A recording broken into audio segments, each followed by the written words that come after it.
मुंबईला पाणीपुरवठा करणाऱ्या 7 जलाशयांमध्ये या घडीला 10.88% इतका पाणी साठा आहे। सततच्या पावसानं धरणांच्या पाणी पातळीत हळूहळू वाढ होतीये। मुंबईला पाणीपुरवठा करणाऱ्या या धरणांमध्ये आज घडीला किती पाणी साठा आहे यावर एक नजर टाकूयात।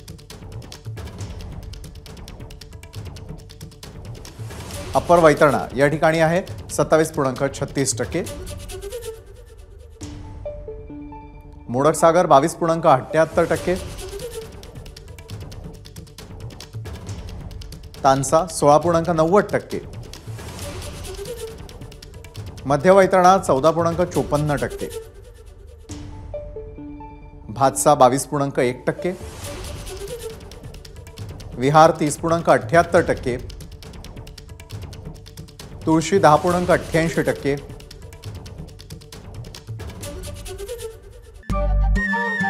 नमस्कार। मन सुद्धा तुझं ही एबीपी माझावरची वेगळीच मालिका खूप गाजली। हिचा दुसरा सीझन केव्हा येणार अशी अनेकदा विचारणा झाली, पण आता प्रतीक्षा संपली। लवकरच येतोय सीझन 2। मन सुद्धा तुझं होई मन